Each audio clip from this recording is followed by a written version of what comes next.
Is it Kerim in Turkey? Yes. But you had a different question. This was about dealing with neo-Muslims. So go ahead. Yes. First, I'm thankful to both of you. I watch this show and the Apostate Prophets YouTube channel all the time. And when I talk to fundamentalist Muslims, it's easy to destroy their arguments because they accept all the hadiths and the Quran literally. But in Turkey, I have had some friends. I call them neo-Muslims. I don't know if this is a real term or not, but they simply don't believe any hadith. They don't accept hadith, and they say the Quran is the only source. And even in Quran, they interpret the phrases for their liking, and I see them like that. For example, they say there are no slaves, there are no sex slaves in Quran, something like that.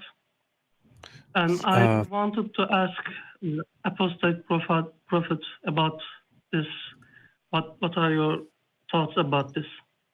Thank you so much, Kerim, for your call, and thank you for your question. I know what you're talking about.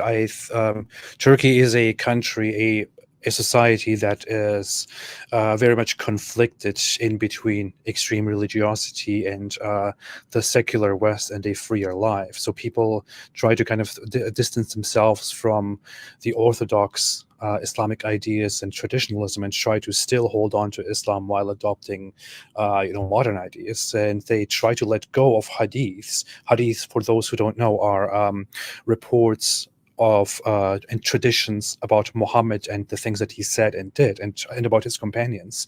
And if you dismiss those, then you only have the Quran, and if you only have the Quran, then you basically get rid of the majority of practices and beliefs within Islam.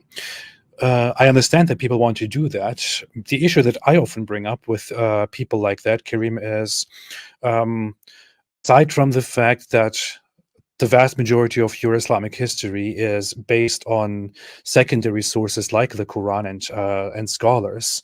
If you only rely on the Quran itself, then you have a big problem that you have to deal with, which is how can you come to the conclusion, or how can you prove that the Quran is an authentic book that was indeed revealed by Allah to a prophet?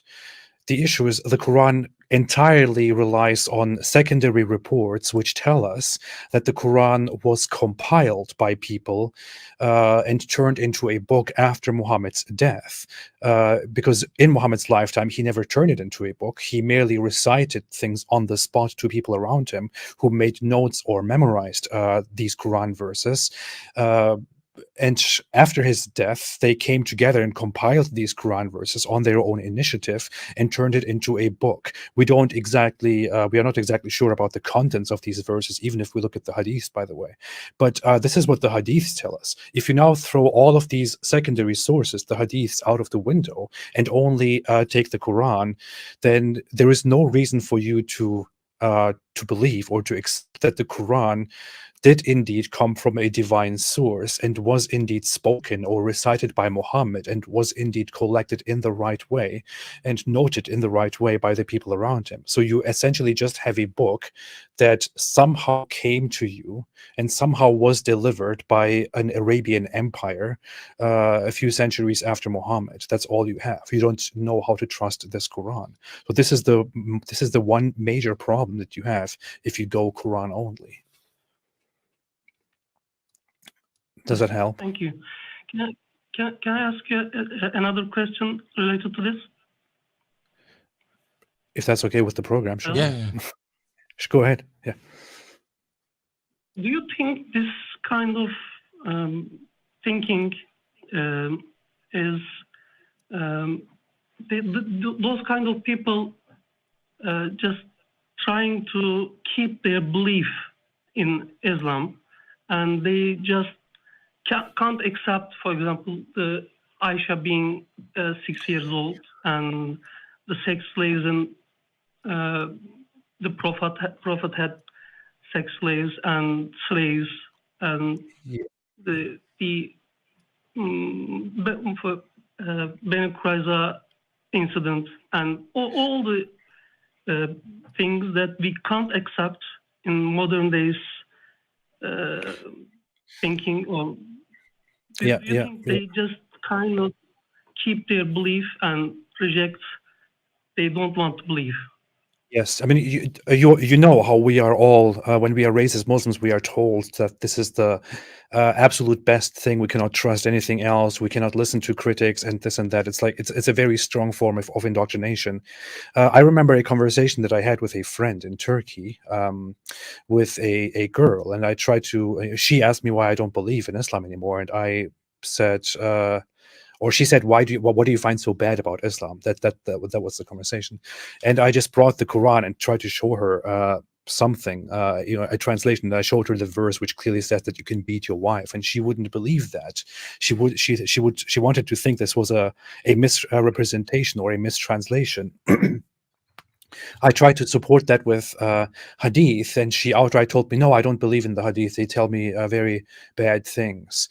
And that's the pattern that we have. You know, the Turkish society. Turks are brought up in a modern world, and they learn morals that are, more in alignment with a more reasonable, comfortable life that focuses on mutual well-being.